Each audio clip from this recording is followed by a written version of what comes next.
and welcome to another episode of Tech Talks, the People and Planet podcast, where we delve into the intersection of technology and social responsibility. Today, we have a remarkable guest with a unique perspective on fostering ethical practices within organizations. Lulia is a self-employed leadership and organizational development coach and a Gestalt therapist. Her extensive experience and career working with tech for good businesses has made her a true advocate for conscious leadership in the tech industry. We're excited to explore her insights and learn from her expertise. So without further ado, Lulia, it's great to welcome you on the show. Thank you so much. Thanks for having me. It's an honor. Thank you. No worries at all. So, look, I'm keen to kind of sort of dive in. I guess initially, or kind of sort of first off, it'd be good to kind of understand how your experience in the past. I know you've kind of had a kind of a varied approach, I guess, throughout your career, starting off in recruitment and then kind of sort of moving more into kind of sort of what it is that you're doing now. So it'd be good just to kind of understand how your experience in recruitment and then kind of sort of working with various businesses in the sort of tech for good space has led you to combine therapy and work in promoting ethical practices within organizations, really. Yeah, it's true. It's what I'm doing now. It's sort of a big shift in my career, which started about 2015, I would say. And before that, I was working in recruitment. I had my own agency in Eastern Europe. So I had this experience of what's it like to build some business of your own and work with other people and be in a leadership position at a very young age, very unexperienced, with making, obviously a lot of mistakes. And I guess the part of going into the coaching Gestalt therapy came through personal difficulties. It's actually a lot of people start to go to therapy or to go to coaching when they hit a big roadblock, when they realize, oh my God, I just don't know how to deal with this on my own. And it's also how it started for me. And then I went into one training and another training, and I realized the immense reward that it's giving me and the benefit it has on my personal life. And also, I started to notice how my environment is noticing this change, how they start to react differently, how in work I am different, how my clients are different, how everyone that I get in touch with everything was just all of a sudden transformed and much more humanistic. Mm-hmm. So it's almost like the relationship came to the foreground and became so much more important than the task. And it's funny because people think, I need to focus on the task, but the relationship helped to solve the task much faster and much better. So it was something definitely unknown. And I thought, oh, wow, if people would knew this, that you can actually do business like this, that you can work like this with each other, it would take out so much stress from work. And that's how this idea came to me. How about I combine what I know and what I experienced into the business world and work with people who want to be more conscious in their work, not just leaders, but anyone who wants to have more ownership and more responsibility in their lives, no matter what role they have in a company. Yeah, no, understood. And I guess then I wondered maybe if you could, and I think you kind of sort of touched upon it there, but I wondered maybe if you could kind of elaborate a little bit more on the importance of conscious leadership within the tech industry or any industry really, I guess, and how it can positively impact both people and planet really, I guess. Yeah. So I'm asking this question quite frequently from people. Can you describe to me a leader that you really, really appreciate, that you worked with, who was like your role model in leadership, or someone who made you also feel like you're valued and like gave you enough freedom to work, and where you felt like you truly can excel and learn? And one of the common things that they describe is that this person really valued relationship. They really were focusing on treating people in a kind way, right? Yeah. And there is this concept that you can be tough on a situation and still kind to the person. And it's something that is a part of conscious leadership, because if you take care of the people that you are working together with and you're kind to them and you're acting from a place of how would I feel if I would be in your shoes and I would hear what I'm about to say. If this is already a conscious act, right? If I check in Yeah. with myself before I do something, let's say something difficult, where you have to give a negative feedback or you have to make a serious business decision, can I do this in a way that I don't damage and hurt the other person, Yeah. but we still solve the situation in a humane and kind way? No one is losing face. No one is feeling, defeated after it. And it's possible and it's working. And so this is one aspect of what good conscious leadership is that you build really good relationships with the people that you work with, that you know how to listen, that you might not have all the answers, but you are maybe not swallowed by your insecurity that you don't know it all, but you're not afraid to admit that, hey, I'm really, really not an expert in this. That's why you're here. Tell me how we should do this. It's like you offer space and you don't swallow up the whole space around you just because you're the leader. And just how you treat people in difficult situations. I think that's important. So when people start to experience this kind of atmosphere, this dynamic, what happens is they start to act also like that. Yeah. So this is where the ethical things come into place, because if, let's say, I want to be fair, right, and I want to be kind, then I can exercise this type of attitude to everyone I come in contact with, even outside of work. If I go to, I don't know, to some official office where I have to take care of something, can I look the person in the eye and say first, hello, good morning? Yeah. It's that kind of change things, small things which we think are so trivial, but they're not. Or I go to the supermarket and I'm buying something.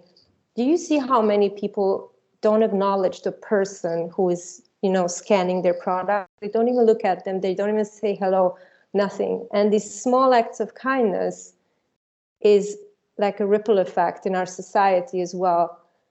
And I can tell you, that person who sits there and someone looks at them and says, hi, good morning, or have a nice day, but they look them in the eye and they mean it, that has a positive impact.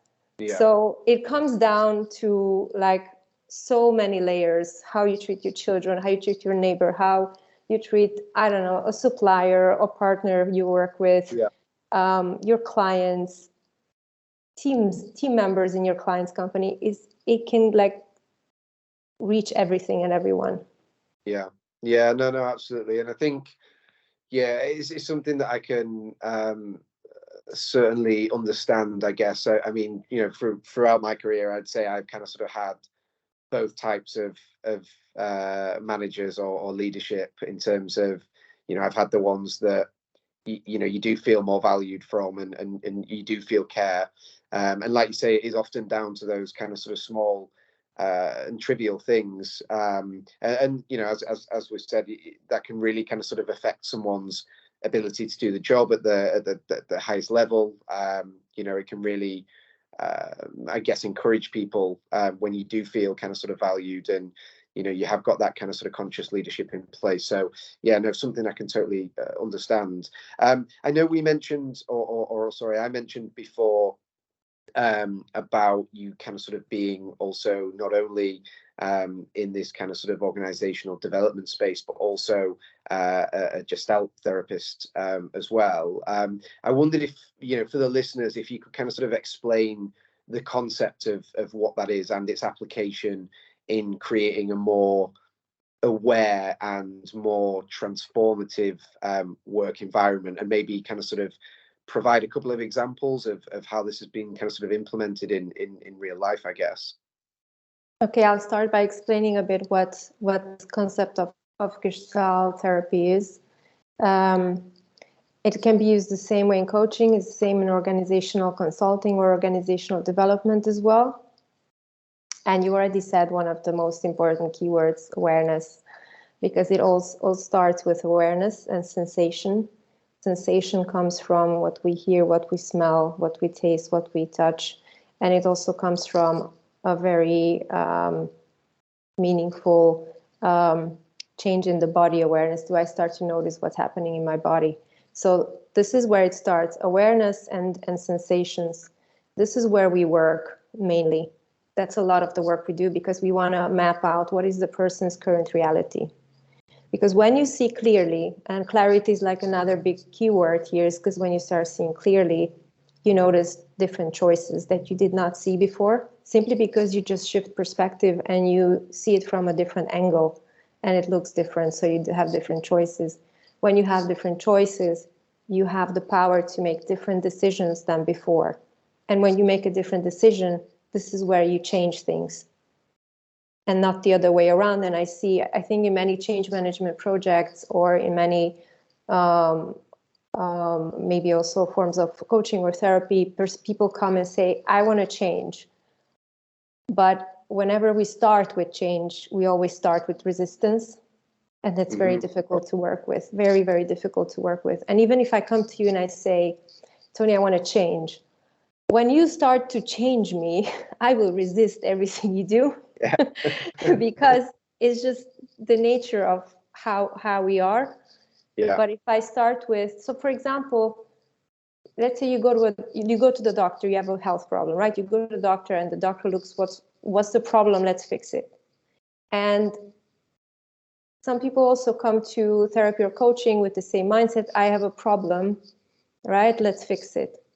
And we don't do that. So we start always with, I hear that you have a problem, but can we start by looking at what is it that you're already doing well?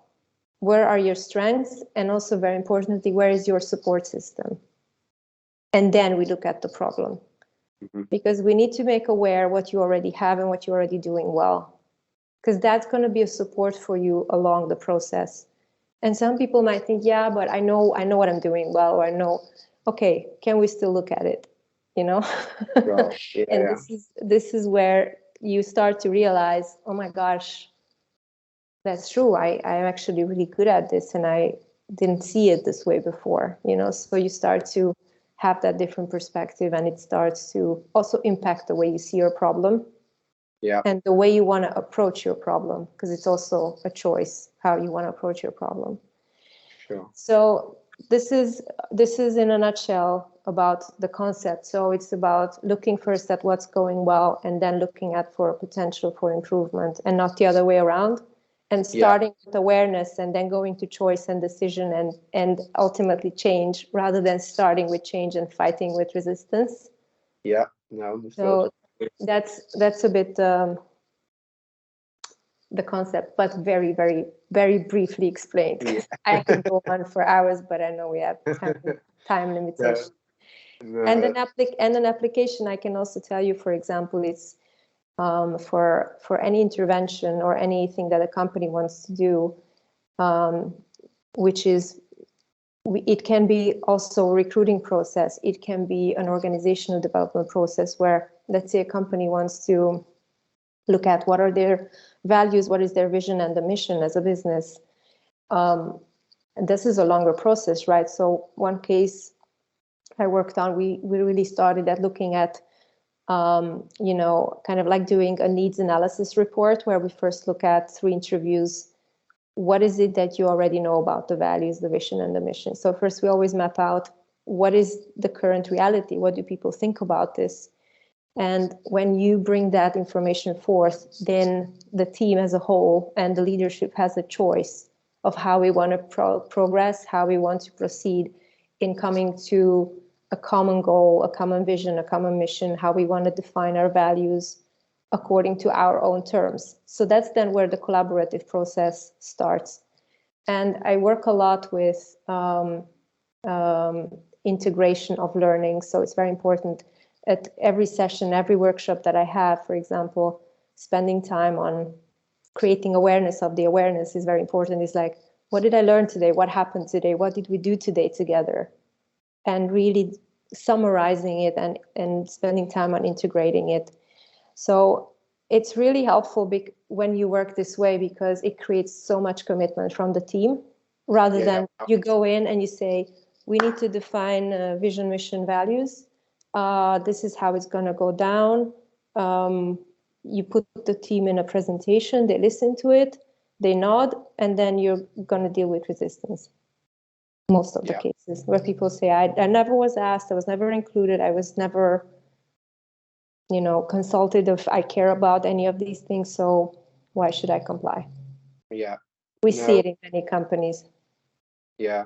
No, again, it's just quite interesting. And just now thinking back to a business that I worked with where they went through kind of quite a big organizational change during my tenure there, and yeah, like you say, it was just met with huge resistance, and yeah, it really took a long time actually to kind of sort of iron all of that out and sort of get everyone singing from the same hymn sheet essentially. So yeah, I can kind of sort of totally understand and also see how that process, if had it been implemented early on in that particular process, would have, I think, would have made things go much smoother. But yeah, so you mentioned actually there quite interestingly about kind of company values and that sort of stuff. I wonder what, from your perspective, obviously kind of sort of going through those sort of processes with various different clients and kind of understanding how that works, what challenges do you feel companies face when they are trying to scale their operations and generally their business while maintaining those kind of core values, and how do you kind of sort of navigate, I guess, those challenges efficiently and effectively? One of the things I observe is when someone says we want to grow while maintaining our values, is that they actually are not clear about their values, and that's a bottleneck in their process. Yeah. Maybe leadership knows, maybe they have that vision or the mission and the value clear, and in many cases there's no commitment from the team, so it's almost like you have people in a boat but they're all rowing in different directions. Yeah.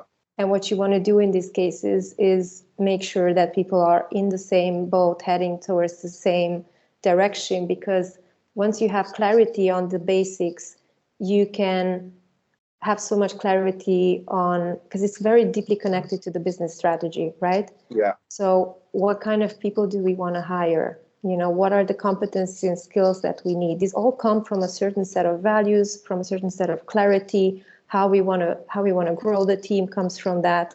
What type of clients? How do we handle different situations? It's a lot of discussions happen in these value discussions, so to speak, where we kind of set the stage of also how are we handling things when things are not going well? What do we do? It's this kind of conversations that brings so much clarity that they start to open up the horizon, instead of like the opposite is kind of causing more of a bottleneck in the growth and the development. And sometimes, when companies hire very fast, if they don't have this all clear and they don't communicate it clearly, if HR, for example, doesn't know this clearly, and they don't know how to communicate it with each and every candidate that they speak with, then how could they find people who resonate with this and who actually also care about this or want to be a part of this, who feel like this is what I'm looking for, this is what I can commit to? When you have a team of people where they're actually, first of all, proud of what they're doing, this is where they want to be for real, not just I get a job, whatever, but like for real, this is where I want to be. This is my path. If it's for the next 3 years, it's for the next 3 years. If it's for the next 5 years, if it's for the next 10 years, doesn't matter. Do you have that clarity or not? That's what matters. And then you know who you can count on for how long, and you can do amazing things together. And guess what? When crisis hits and you have this unity, right? This kind of commitment and this kind of unity, then you have a chance to get out of that crisis situation, which, let's face it, every business has it multiple times in a year. So Sure. you also, from the outside, from the inside, it comes. So those who have this in check have the chance to overcome it and to be more resilient as an organization, because if you have resilient people, you have a resilient organization. So it starts again with the people, and it starts with the leadership. Absolutely. Yeah, it's interesting there as well. I think you kind of sort of mentioned a little bit, you touched upon the work that you do with HR teams at times. I wondered, like, how do you assist in the sort of training and mentoring of HR departments to adopt more conscious practices, especially in areas like employee well-being and organizational culture? As we know, both those things are really, really important to the strength of a business, I guess. So yeah, I just wondered if you could kind of sort of highlight any kind of sort of particular areas in that space. This year I started a mentoring program for human resources professionals. And I teach them Gestalt methodologies that they can apply specifically to their roles. Okay. So the first group is graduating soon. Oh, cool. Nice. And we've been talking a lot about what matters to them. And it's so interesting because a lot of the things are very much connected to the well-being, employee experience. So a lot of the work that they have is so much connected with what these practices can support in. So we're going through some basic concepts, and always we're translating that to their daily work, always giving examples, and also challenging them in how would you handle this. So there's a bit of a blended learning concept, I would say, where there's on one thing a mentoring program where you learn some theory. It's also very much on experience based. And there's also a coaching element included. So for example, because every time you learn something new, you need some time until you integrate it and you know how to use it in different situations. Sure. So it's this coaching element helps a lot in where, okay, we're facing the situation. What should we do? And then we always go, so how would you do it? Okay, this is what I would do. That's great, actually, do it. Or that's great. Did you think of adding maybe this or that to this element? So it's very, very nice. It has a good impact. Yeah, no, absolutely. And we're measuring everything. So in my work, I also measure my coaching process on an individual. When I work on one-on-one, we measure growth and progress, and also we look at how this change impacts the business itself, and we also measure it on a group level. Oh, cool. So the work that is done is being measured before and after. In terms of employee engagement, you see very clearly the results and the data. We measure it on a monthly basis. Cool. Well, look, I think that's about what we have time for today. So really appreciate you coming on the show. We've had some really incredible insights today on how to infuse conscious leadership, ethical practices, and also the transformative power of the Gestalt therapy into the heart of organizations. It's really clear, obviously, that your approach has the potential to bring out significant positive change for both companies and their employees as well. So again, thank you so much for joining us and kind of sort of enlightening your experience on this episode of Tech Talks, the People and Planet podcast. As always, if you have enjoyed the conversation, then please give us a like, share, and subscribe.